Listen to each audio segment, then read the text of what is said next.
Call out is in order here this morning. I early this morning had the opportunity to visit just a few rooms. Wow.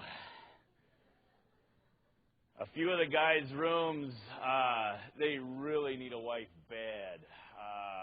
But there is a room that I have to mention was impressive. I mean, the moment I walked into this room, I'm like, wow, this is amazing. I don't know if I've seen a guy's room quite like this. But Merritt's 213, those guys right there, they had an outstanding room. They started out with a little milk frother option right there. You know, they offered me something to drink. They didn't know I was coming by.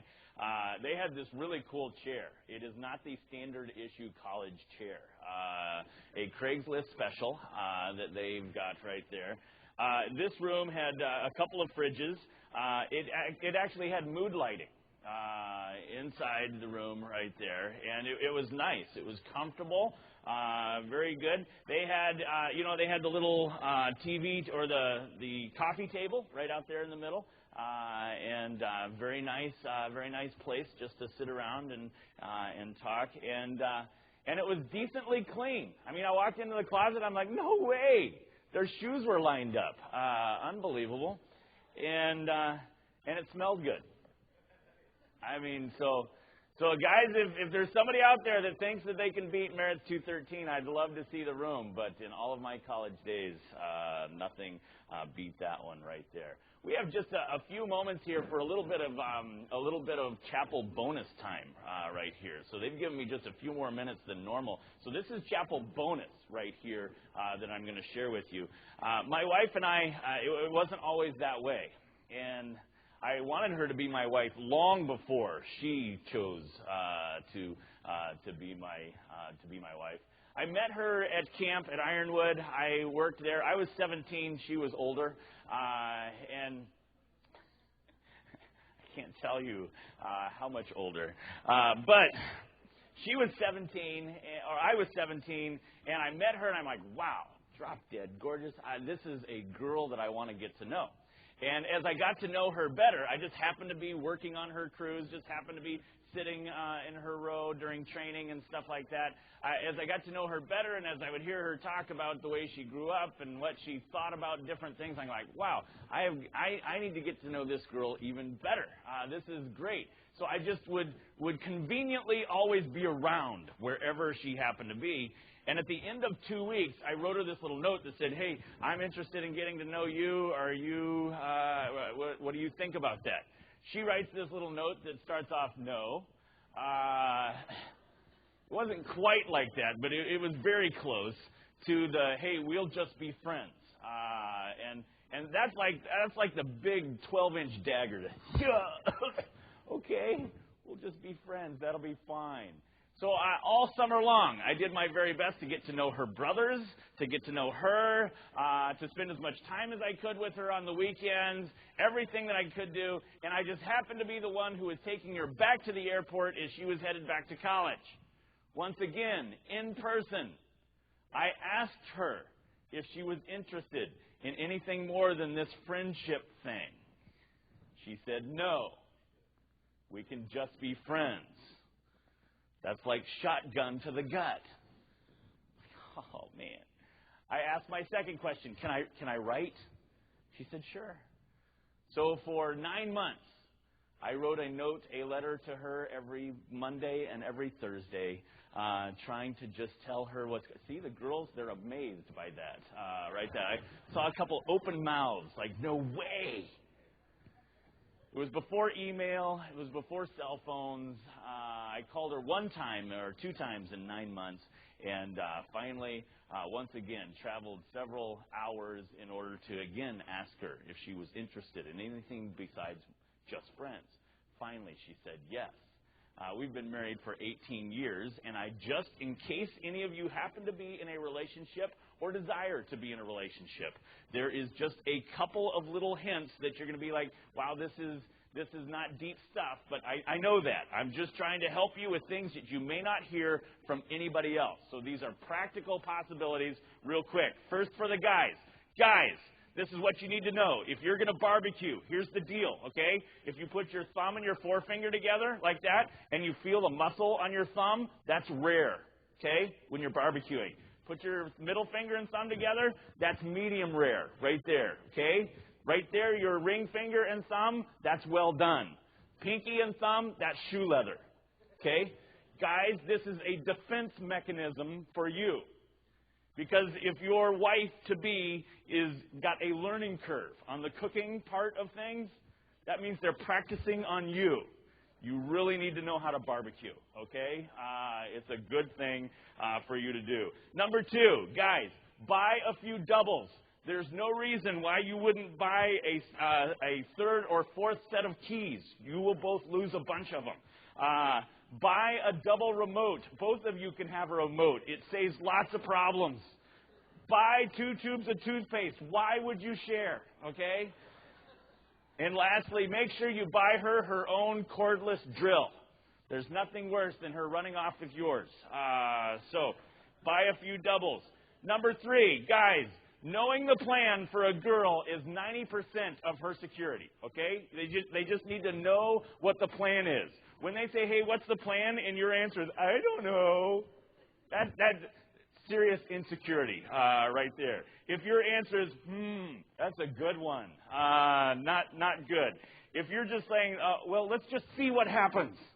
That's not much security. And probably the worst thing you could do if she's asking you what's going on, if you answer by saying, it's all up here. Bad news, guys. Not good at all. 4th thing for the guys, then we're moving on to the girls. The definition of romantic. Guys, you may be sitting there and saying, I'm not a romantic kind of guy. I mean, I'm not any good at it. Here's what you've got to do in order to be good at it. Romantic. It's making her feel like she's one of a kind. Okay? So that means if you get your Valentine's card from Walmart, it's not working. Okay? You've got to treat her like she is one of a kind. Not just one of the herd, okay? It's important, guys. You don't have to spend a bunch of money. You don't have to do a bunch of stuff there. You've just got to do whatever it takes to make her say, yeah, it's just me. That is so cool. That's romantic. They love it. Go to it. Okay, girls, you've got 3. Here you go, girls. Number 1, girls, you can never say, never mind. If a guy asks you, what's wrong? Never mind. That's the worst. I mean, he is asking you. He has noticed that there's something wrong. That's amazing, girls. And when he asks you, you've got to tell him. You've got no never minds. Number 2. You've got to give a guy a few minutes apiece when he gets home, okay? All kinds of things have happened, but give a guy a few minutes apiece when he gets home. He just needs a few, but there's got to be some of them right there. And then number 3, if there's a problem, please help him out with a solution, a possible solution. There's nothing worse than a girl coming to you and says, I've got a problem. Boom, whoosh. And she tells you your problem. Us guys are a little simple. We don't quite have it all figured out. So if you could help us with a possible solution, doesn't mean that's the one we have to go with, but a possible solution is a great help right there. So that's the bonus part of chapel. Just wanted to let you know those things. I also, if any of you really are serious about, there is one more bonus to the bonus. If you are serious about some of the relationships that you might have or are thinking that might happen, my dad put a list of things together, questions that demand an answer when dating becomes serious. This is a list of questions that he had. This is a cool list of questions that if you're starting to get serious, you come and see me anytime all over campus. I've got a bunch of them with me, and I'll give you that list. It will make you talk. I promise you. Turn in your Bibles, if you would, to Romans chapter 12. Romans chapter 12.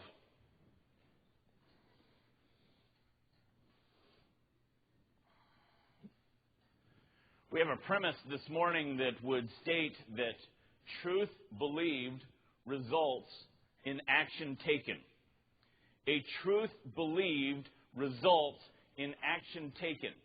I believe all through the Old Testament you will see stories of individuals who believed a truth, maybe about God, maybe about themselves, but they believed a truth which resulted in actions taken. Over the course of this time with you, I'm sharing with you 3 passages that have just had a huge impact on my life. This passage and the next passage would initially be passages that would be very familiar to you. Romans chapter 12, verses 1 and 2, the Word of God says, I beseech you therefore, brethren, by the mercies of God, that ye present your bodies a living sacrifice, wholly acceptable unto God, which is your reasonable service. And be not conformed to this world, but be ye transformed by the renewing of your mind, that ye may prove what is that good and acceptable and perfect will of God.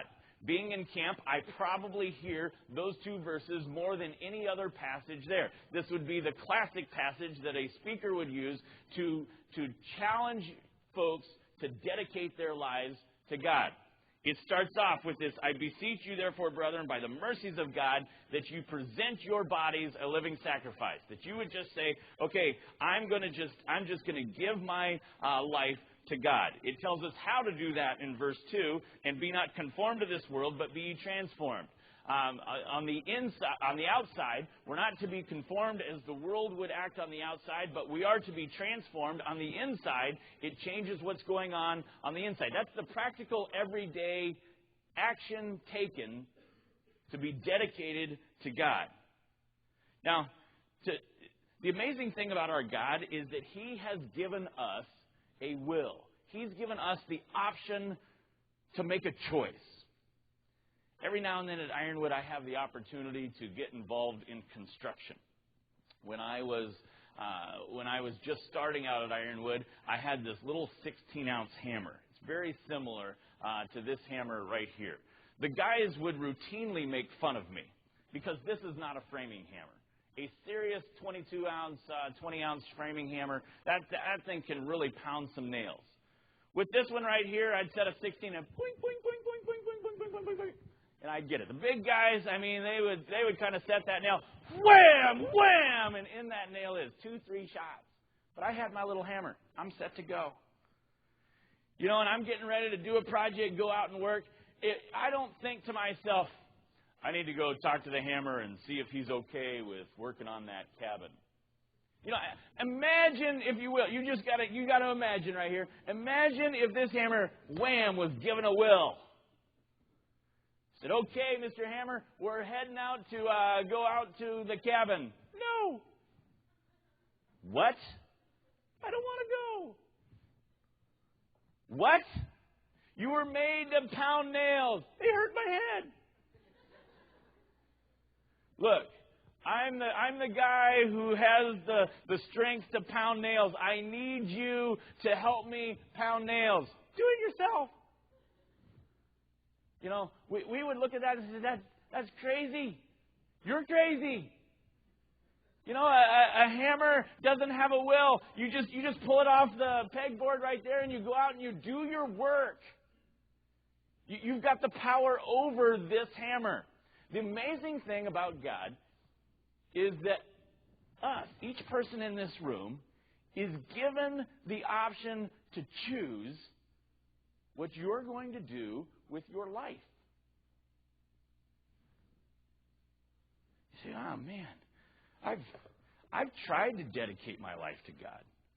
I've tried to live the way it's talking about there, not be conformed to this world, but be transformed by the renewing of your mind. You don't understand how hard it is. You don't know what's going on in my life. You don't know how hard those habits are to break. You don't know the environment that I grew up in. You don't know the things that I'm dealing with. I mean, this is so hard. Maybe you're sitting there and you say, why would I even do this? Why would I even dedicate my life to God? Why would I spend a lifetime doing whatever God tells me to do? I know that seems like maybe a dumb question, but I just want to know why. Here in this passage, many times as a speaker is sharing Romans 12, 1 and 2, what they are sharing with you is the action taken. That's the thing that you're supposed to do. But what we have failed to do is step back just a few verses in the beginning of this paragraph and see what is the truth that I need to believe. I would expect that it would be very difficult for you to dedicate your life to God if you were basing it on, okay, I'm going to do it. I'm going to dedicate my life to the Lord right now. I've been challenged. That's what I'm going to do. I'm going to dedicate my life to God. I'm going to do what He wants me to do. I'm going to put all this other stuff aside. And it's just a decision made without a truth believed. Romans chapter 11, starting in verse 33, we see the truth that we need to believe if you expect to ever be able to dedicate your life to God, if you expect to be able to live a life that is the way God would have you to live. So what are the things that I need to believe here in Romans chapter 11? Romans chapter 11, verse 33. Oh, the depth of the riches, both of the wisdom and knowledge of God. How unsearchable are His judgments and His ways past finding out. In very simple English, this is God knows more. He just knows more. Oh, the depth of the riches, both of the wisdom and knowledge of God. How unsearchable are His judgments and His ways past finding out. It is beyond me. God knows so much that I can never even come to a point where I'm close to figuring Him out, knowing what He's got going on. He just knows more. He knows more than I do. He knows more than I can ever figure out. In fact, verse 34, for who hath known the mind of the Lord, or who hath been His counselor?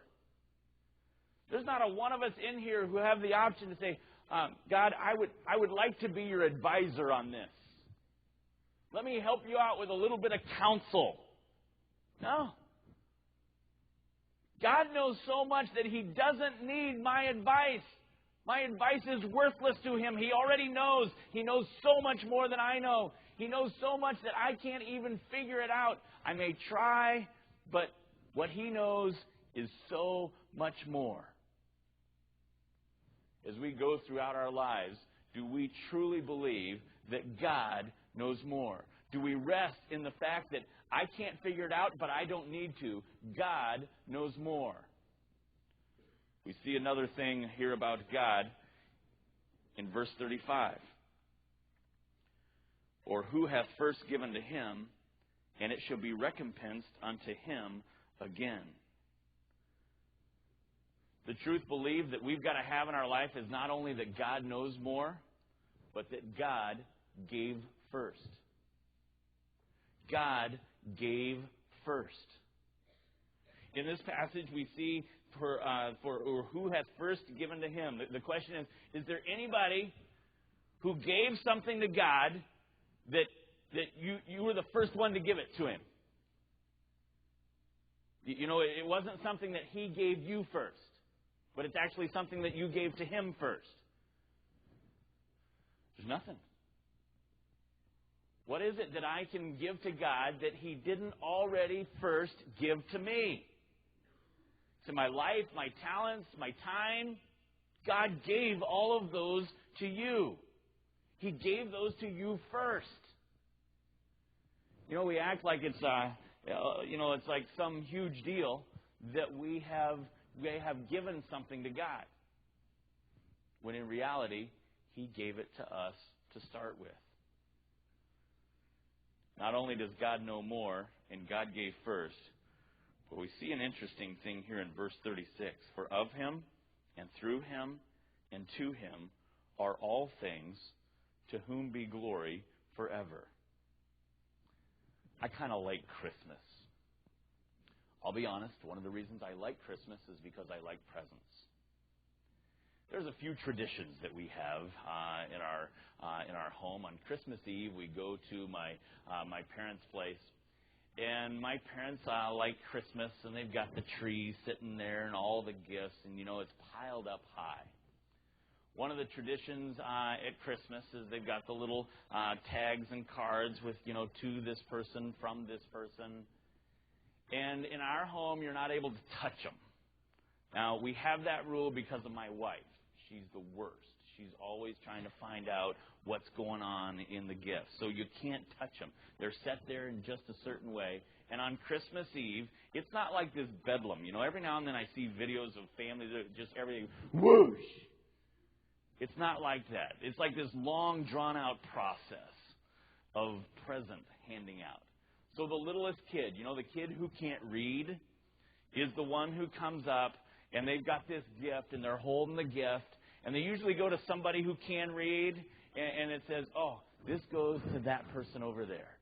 And so this little kid carries this gift over and sets it over there, and they think it's so cool that they're handing out the gifts. I mean, that's a really fun thing. It takes like a half hour, to hand out all the gifts until they got older, and finally it's moving right along. That's their job. Then after that, we just kind of all go around and open the gifts one at a time, seeing what everybody got. Christmas is a great thing. One of the things that I like to do when I'm doing Christmas gifts is I write who it's to, but I rarely put my name on the from part. We have a dog named Kitty, and so I'm serious. The dog named Kitty, every now and then we'll say, okay, this is to this kid from Kitty, or from our cat, Festina, or from the guinea pig. Whatever it is, all the dogs give gifts, all kinds of things give gifts except me. It's just kind of like a tradition that's in our home. Now, this little passage, this little verse right here that says, for of him, and through him, and to him, are all things, to whom be glory forever. I want you to think about the illustration of a present and the giving of gifts right here. Because the first one, for of him. For me personally, when it's Christmas time, my entire Christmas list is out of the Cabela's catalog. Okay? You just open up the catalog, bend over the pages, make big circles. I don't need to make the list. I just circle things in the Cabela's catalog. The great thing about Cabela's is that whenever they send you the stuff, they've got this big box that says Cabela's on the side. There's no doubt who that's from. On Christmas, when I'm opening up the paper, there's few things better than as you're opening up the paper, seeing that this gift originated from Cabela's. That's a wonderful thing. Its origination is very important. When it says Bed, Bath & Beyond, and it's a little bag, that does not excite me. But if I have bought that bag for my wife, that's a cool thing. You know, where it originated from is crucial.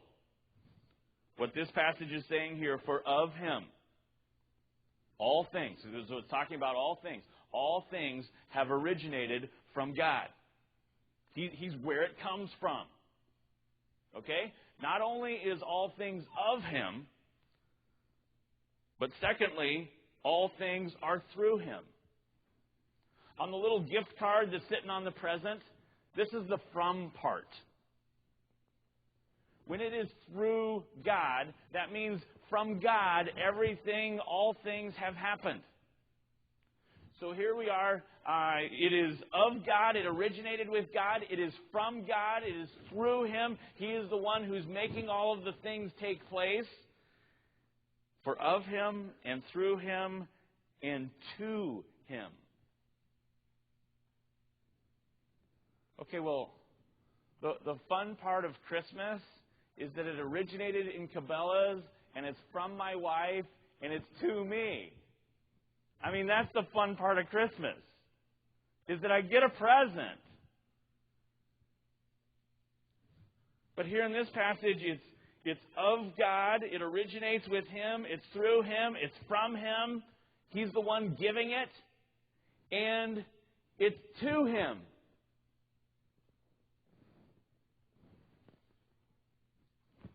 Some of you are sitting there like, well, what about me? I mean, if it's of him and through him and to him, well, it's like everything's about God. I mean, this whole thing is of him, through him, and to him. Where do I fit? In our Christmas illustration, you know what you are? You're the little kid giving out the gifts. Isn't it so cool that God gives to you as He has created you, and He's given to you this gift? And for just this short time here on earth, as He's given you whatever gifts, whatever talents you have the opportunity to take this gift that has been given to you, and it's not really yours because you know that this gift is going to God. And that little kid with the little Christmas present, and he picks that thing up, and he says, "This is great.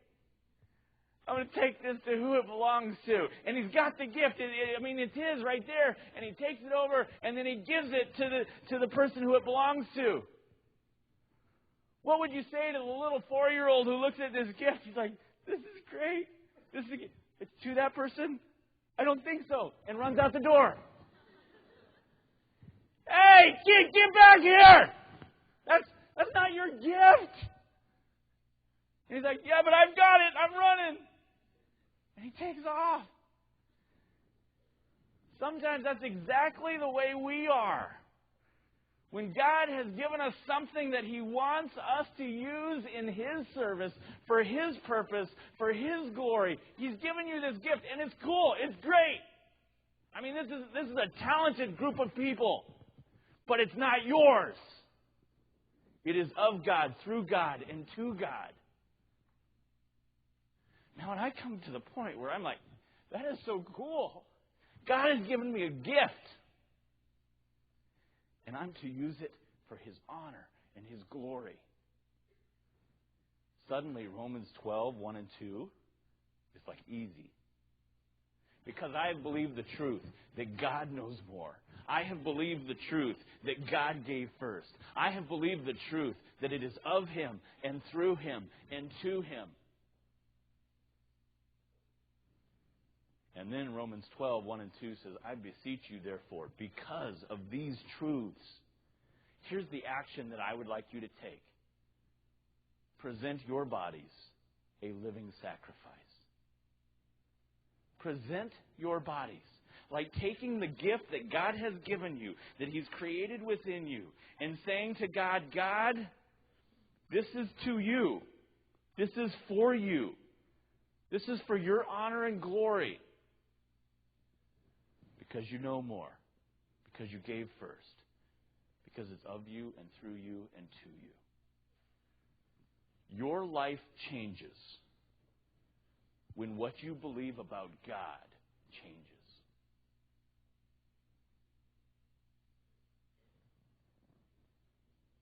If you're having a hard time making choices and some decisions in your life, it's not just a matter of this little self-discipline thing, or I just need a better accountability plan.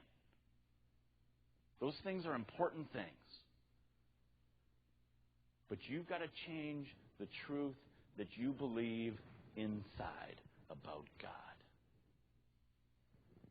Do you believe that God knows more? Do you believe that actually God gave you the gifts, the talents, the abilities that you have? Do you believe that it is all of Him, through Him, and to Him?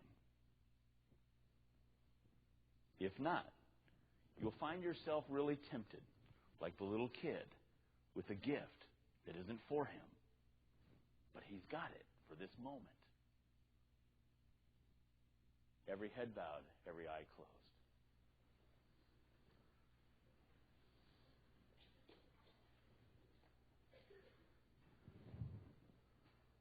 Once again, this morning, we have enough time to consider our lives.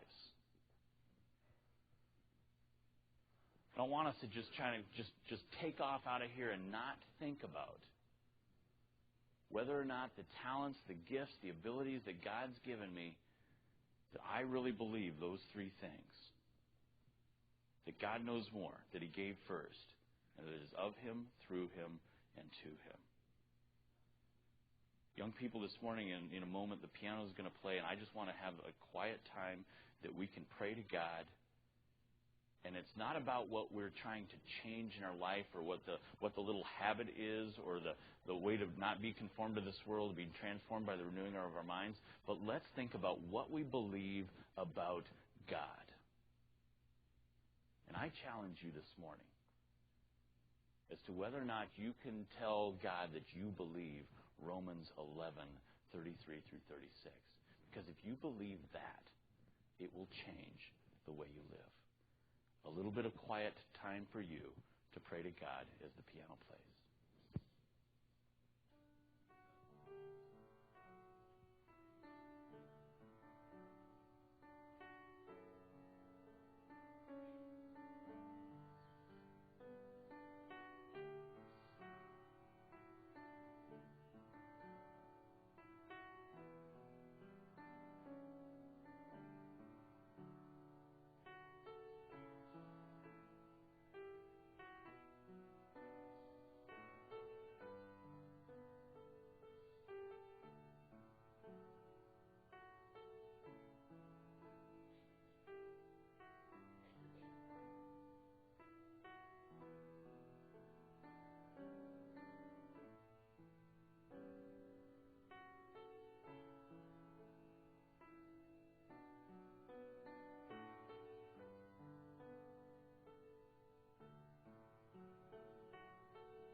Dear God, we love you.